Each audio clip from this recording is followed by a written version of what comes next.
Okay, good morning. It's Cindy here from the craft project once again. I have a different kind of project today for you.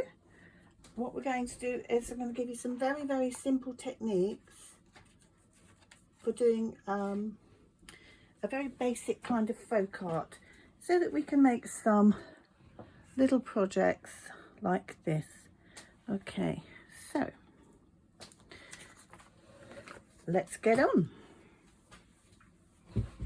All I'm using is some basic acrylic paints, anything you've got in your cupboard really, or that the kids have got. And we also need some tools. So the tools I'm going to use today, I'm going to be using a pencil with a rubber on the top. I mean, preferably one that you haven't kind of used a lot, because then you'll be able to make a mark with it. We're using the rubber end. And also I'm going to use a tool like this, which is really used for embossing or sometimes cake decorating. So if you've got anything like that, so here's some different ones. There's a plastic one, there's a different kind of metal one. We could just use something like a Q-tip, where you've cut the, if it's a solid cardboard center rather than a plastic one, where you've cut the cotton wool ball off the end. Or these are just some little sort of cardboard sticks. Again, something to make a mark, and you'll see what I mean in a moment. So have a look in your cupboard drawers, see what you've got, what you might be able to use, and have a little play. This is quite a mindful activity. You can do it quite slowly, and even if it doesn't work out that well, I think it's quite easy to make a nice project even from your very first go. But what I would suggest is you do like I'm doing, and you have a little practice of the basic moves first. So okay, so I've got some of my colours here in just a piece of old packaging. I'm not sure what it had in it. It looks like, not quite sure what was in there. Oh, I know it wasn't Sweeties. I was thinking it might be Sweeties, but it wasn't something as nice as that. Okay, and I've got my tool. So what I'm going to do is I'm going to dip in and get some paint on the end of this little ball tool, and I'm going to make some marks. So as you see, as you put it in, the first one is quite big. If you keep going, they get smaller and smaller. So just have a practice with that. Obviously you don't have to do them in straight lines. I'm just doing it in a straight line because it's useful. And I'm using black card because I'm hoping that you can actually see what I'm doing. Third one. And you can just keep going until the paint runs out. Okay. I'll just hold that up a bit closer. This is what we've done. Okay, so that's a very basic move for this technique. Okay, so I'm going to do a sort of a single leaf. So again, we go in with that ball tool and some paint, and then we're just going to go in and drag it out. And this is perhaps just a basic leaf. I had a bit too much paint on it that time, so the idea being that you'll get a bit of paint and then a little tail.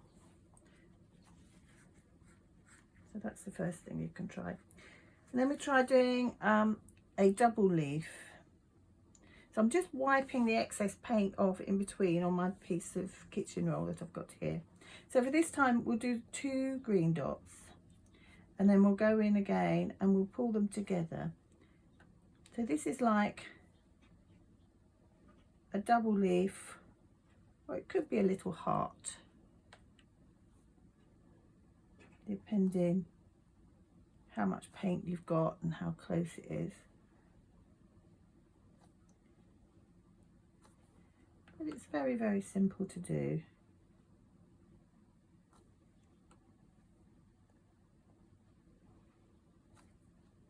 To add leaves to your project like this. There you go. I'm just going to show you that again. All right, so I'm going to put that to one side. I'm going to clean off my tool. And sticking with the dots, we'll just do some very, very basic flowers. So, I mean, mine are pretty higgledy-piggledy on this, as you can possibly see. But all I'm going to do is I'm going to do some, to make this daisy-like flower, I'm using a yellow centre. So I'll just do a nice blob. It can be the centre of my flower.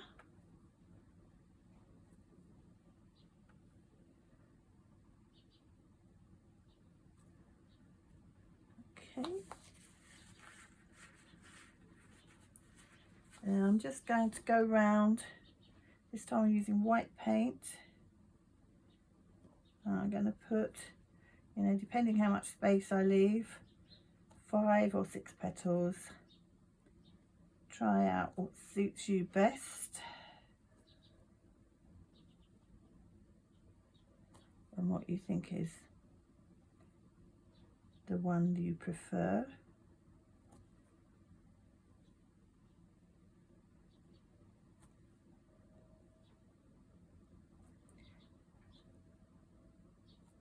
It's up to you how close you go. You could go right close in or further out, but it just makes a little flower. Now the second flower is a kind of a swirly rose. So I'm going to use 2 of these pencils. So I'm going to use one for red and one for white. This isn't always the most successful technique, but we'll give it a go.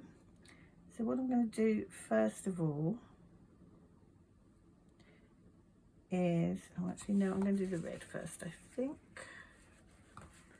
I will do the red first. Yeah, that is the red one. Right. I'm going to put a blob.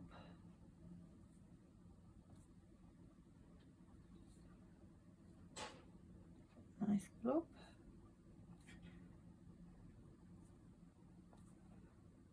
Okay. I'm going to do the same with some white.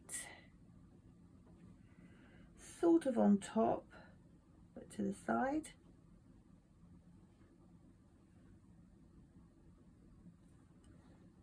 Okay. Put another blob on.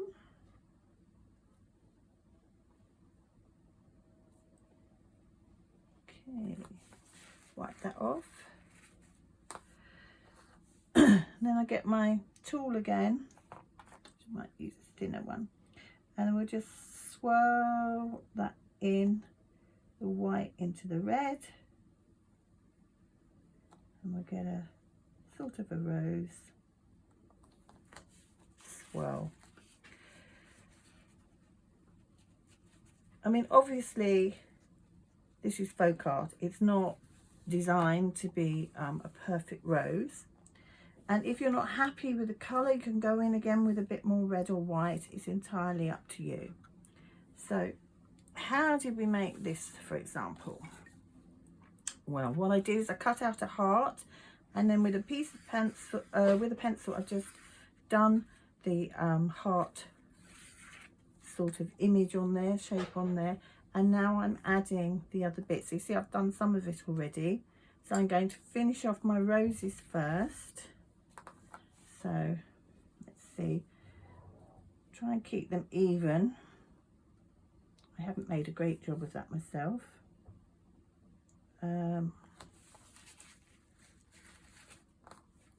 Let's do the red first.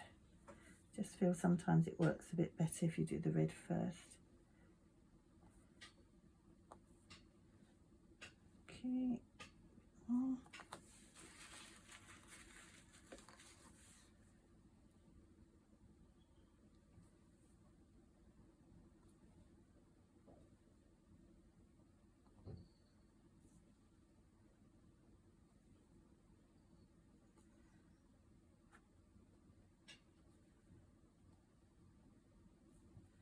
Right, now we come in, do a rose.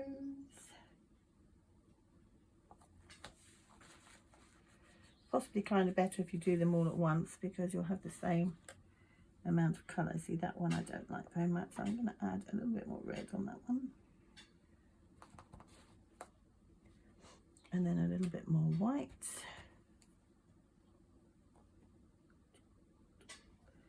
And we'll make that into a bitter rose. Okay. I fully accept it just looks like a load of dots, but the finished thing is quite nice. Okay, so now I'm going to go through and I'm going to do these little double leaves in the gaps. So this is how, once you've mastered those, the basic techniques, the basic ones there, then you can make something like this, which can go on a card, or it could be a hanger.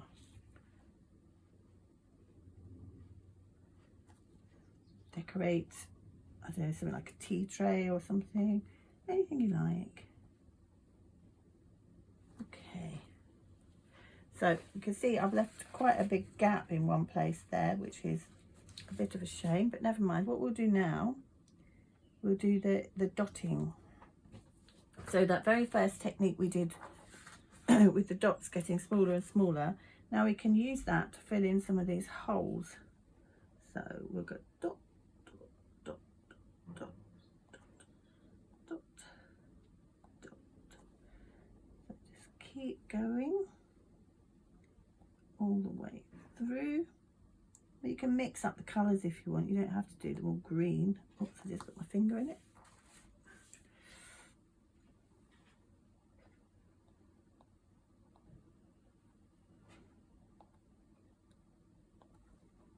I'm just doing that because that's what I did before, but I mean the dots could equally be another completely different colour, or white, whatever you fancy. And if you've managed to leave an even space between the roses, which I haven't, you can get into a kind of do a pattern, but it's just as nice to do it random. You see that I think needs a bit more.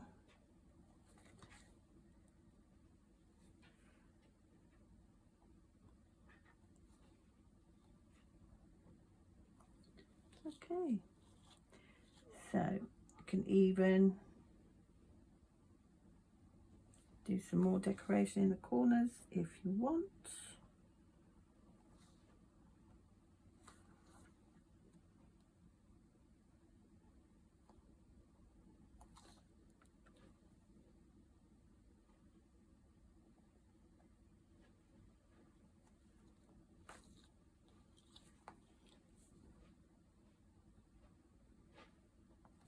Okay.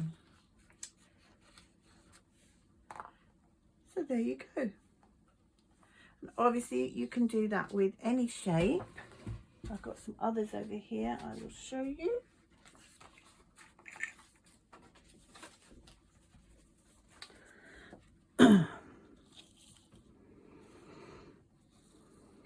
So here's some cards I've made. That was a thank you card. That's using a cream background. It's a circle with some blue flowers, another circle with red flowers, and a different rose there on a cream. And that's really it. So do have a go. Once you start doing that, it's quite a gentle little activity. Takes you out of yourself. Hope you enjoyed this little video. I'll see you again soon.